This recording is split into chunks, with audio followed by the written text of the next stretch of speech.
This is one of my greatest enemies, the dreaded white space. And today, I shall tackle it. So hi everyone, I'm Ward and welcome to my channel Ward Draws a Lot, and this week I'm going to challenge myself by, not leaving any white space around the entire sketchbook spread. For a lot of artists, this doesn't probably sound like a challenge to them, but I'm going to be honest, it is to me. I often find myself drawing in an empty white space and leaving too much of it on pages and paper. It's something that I've always struggled with from when I was a kid making art to now, which I am an adult, still making this art and still doing the white space, and it's still crippling me.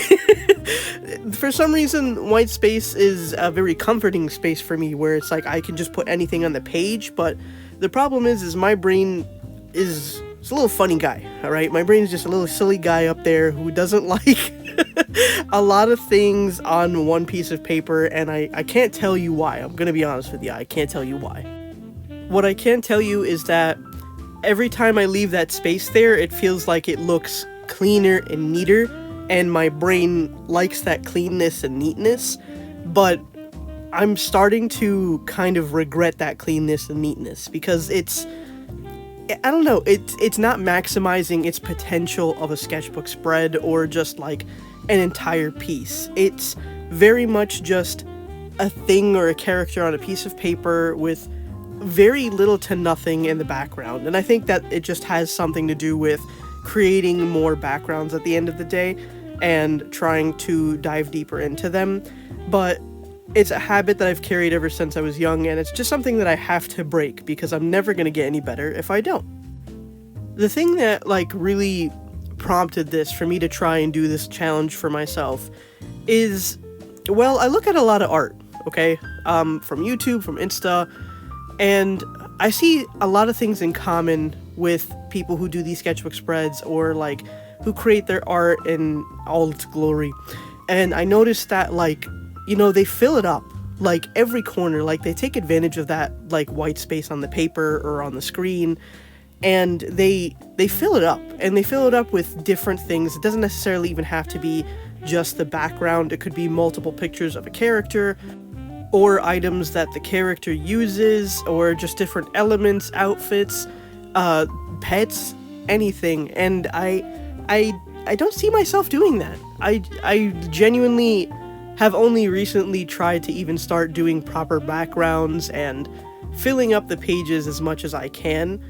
And sometimes I look at myself and I'm like, why do I do this? It's just a little thing that I just do. I don't know why.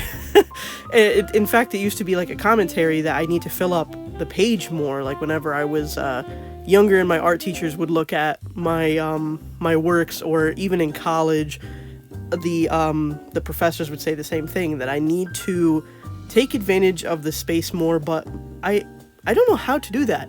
My brain isn't a creative brain. I genuinely, I love art to death, but it's not the thing that I was good with. I've never been the best with it. I became better at it and I became skilled because I worked on that skill, but my brain is originally a math and science brain, right? Because that was what I studied for a very long time. Even though I've always done art in the background, that's the one thing that I would enjoy all the time, was math and sciences. And I think the math and science brain fighting with the art fart brain is constantly up there in my head, and that's why I guess the work kind of clashes to a degree, right? They get along to a degree as well, don't get me wrong, but it kind of clashes. I think when it comes to the mathematics and the sciences, it's also very, I feel personally, strict. There's a theory, there's a method, there's the execution, and then it's done, right? And I think when I'm doing my art, I tend to think in that step and formation process. Here's the sketch, the marker, the ink, done, right? I don't think outside of the box, to which an artist would, where they have to fill up, or they do fill up, not they have to, it's up to somebody, but where they fill up the entire page and they, splash their creativity all over the place. And I've never felt like I've had that creative instinct in me. And that's just a skill I'm going to have to work up. Of course, not every artist is born with the creative skill, right? I think a lot of them do work it up. I hit the water bottle, my bad. But but I noticed that there's almost like a freedom that a lot of artists have, where they do take up the advantage of the white space on the paper, and they kind of broaden their horizons or expand what they can with different elements that, you know, are everyday normal elements but enhance the drawing significantly. Like I said earlier, like adding, let's say, an outfit next to the character that they would wear, or you know, different poses, or feeding their personality into the drawings and all of that stuff. And I really want to try and do that, and I've gotten better at it, like I said, but I want to keep getting better at things, and because life is very stinky, I don't have the time to, so I really try, whenever I do a massive sketchbook spread like this, to fit in and pack as much of the, I guess, like, little markers that I note down for myself as I can, and hopefully eventually I'll get used to it and I don't have to keep noting it down, but it becomes like a second nature. Now, one thing that I'm trying to do to help combat that is a theme. So the theme here is definitely sweets, cake, eating it, and I created this character right here, and I actually ended up changing him a little bit from the original sketch, and I'm going to show you right now. I looked at his hair, and I was like, you know what, I want to try something different, so I went back and looked up, like, different hairstyles, and I saw these beautiful, thick, like, twists, and I was like, I really want to draw that. It looks super cute and super pretty, and I want to, like, you know, try and fit that onto his character. I feel like, I have this, like, bad tendency to not look stuff up, and it creates me doing the same thing over and over and over again, and I'm trying to, like, beat myself into it and tell myself, like, hey, like, look up some references, try and find different things, and I did, and that really helped kind of give a new element to the character, which is, you know, the twists. I've never drawn twists before, so I hope I got it right. Let me know if you know anything about twists, if I did something wrong. I did find, like, a little website, and it showed me how to do different kinds of types of hair, and it's mostly centered around Black or African American hair, and I'll link it down below if you guys want to click on it. It really simply broke it down for me, because I have, like, I suck with all hair types in general, but I need to practice more Black-centered hairstyles, definitely. It's just nice to do. It's the textures, the types, everything about it is very interesting to draw, so I want to try and expand even more on that. And I think I did a fairly good job with it. I did use a reference that I saw on Google, and I'm going to put it up on the screen now so you could see. This is what I kind of went off of for well, how the hair is shaped on the head. I originally had this picture, which I used for the reference, and I kind of went off of that, but then after a while I was like, I kind of want to change the hair, so that's when I ended up with what I have on the screen now.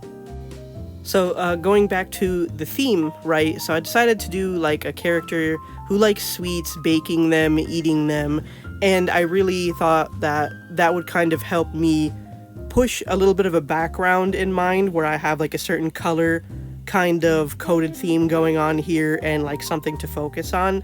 So, like, it's, like, kind of like a strawberry cake with pink frosting, and it's going to be, like, all over the sketchbook spread, and I feel like that kind of helped me out a little bit by mapping things around and giving it some kind of, I guess, substance to, like, work off of, right? Because a lot of the time I'll draw the character, and although they have their little elements to them, I don't really expand too much on them, or it's not like the focal point. And this time I decided that the sweets and him liking them and baking them are the focal point. So I did the 3 poses accordingly, which was him eating the cake, almost like kind of conversating with somebody because he's looking off to the side, him wiping the cake off of his lip, which is what is, like, on the screen right now that I'm coloring, and just, like, kind of, you know, him looking, I don't know the word, I don't know what the word is. He's looking to the side, I guess very coyly, but I don't know if that's, like, the right word. Good enough, but that's the second pose. And then the third pose is him holding the cake in front of him, like, showing you, like, hey, I baked the cake, and his face looks so happy and proud, and it looks super cute. So yeah, there's that. I still think that with this sketchbook spread, trying to force myself to leave no white space is a definite start.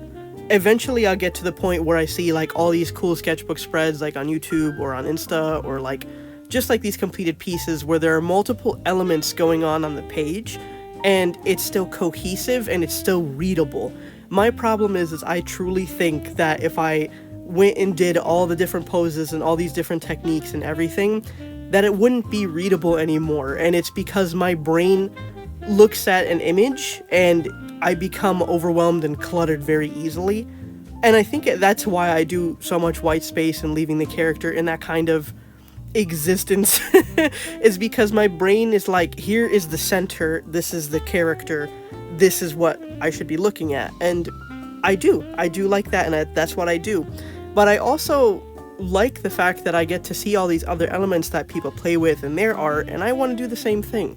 So I guess this is where the start of it is going to begin, but I'm going to try really hard from this point on to leave no white space and to make a more visually interesting kind of spread, just because I feel like I want to, I guess, level up my game a little bit when it comes to art, especially because like I'm not drawing as often as I should, and it's not because I don't want to, it's because I'm literally just getting beat up in every corner. So I got no choice but to try and like extend myself as much as I can in the one piece that I worked on. In this case, the extension went on for like a good few hours because I haven't been drawing as frequently.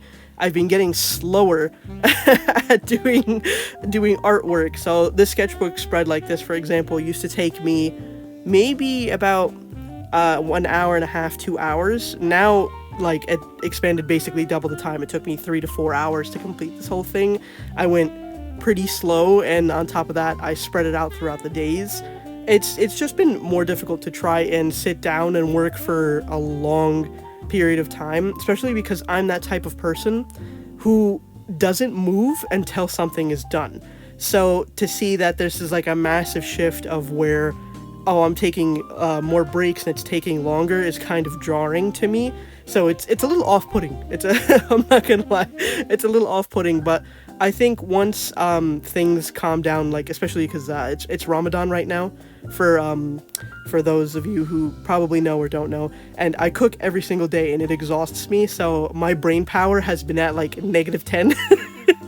And as a result, I'm not like drawing or doing as much as I want to because of just the exhaustion. So hopefully when it does end and everything, my brain will kick it back into high gear after a nice little rest of everything. Now, going back to the sketchbook spread, because I, of course, love to jump around. Why wouldn't I speak in a linear fashion? That's something that my brain literally cannot do.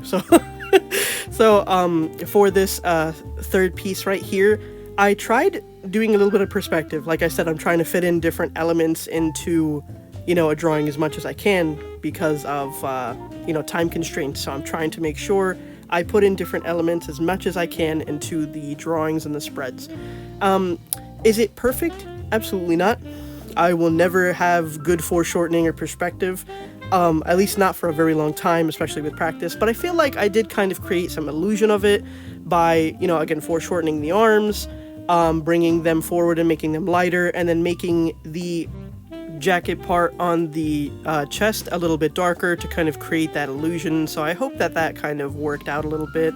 I did make the cake much larger and kind of like at an angle, so it looks like it is definitely in a foreshortened perspective mode.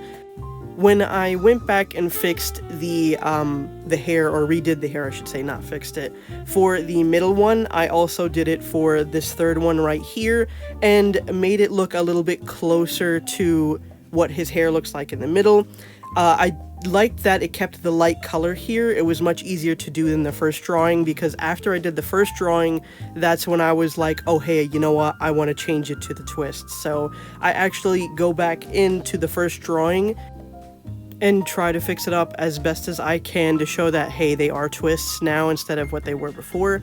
And I think that I managed to do it. The one sacrifice, though, with the first drawing is that the hair looks darker, and that's because I had to go in with paint pens and paint pens sometimes either are very light and or very dark. I feel like it's hard to match tones exactly, especially in this case because this is like a blue-violet Copic marker color that I used for his hair, which, by the way, I'm happy I went with this color because originally I was going to do a brown kind of fading into this color, and when I put down this color I was like, actually, you know what, I want to give him this as the color instead, just because it looks super cute and it kind of feeds more into the personality. I feel like it suited him really well, and I'm somebody who doesn't really do colored hair too often. I don't know why. I just don't. It's something that I have to force myself to do. It's, again, I think it's because of matching colors up with everything, so I have to try and tell myself, like, hey, the hair doesn't have to be neutral to match the outfit. It could just be an extension of the character. Again, little things that I have to tell myself so I can kind of get out of my little box and instead be more creative and have more fun with it.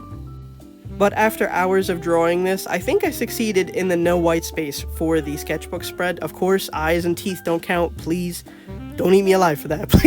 Please. But I think I managed to do it as best as I can. Oh, here's his before with the hair, which still looked nice, but then here's the after, which kind of shows more of the texture of the twists. I think that looks a little bit better.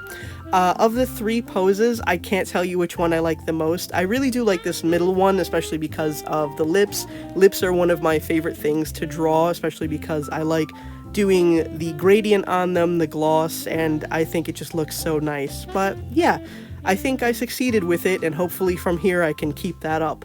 So thanks for watching, and remember, I love you. Bye!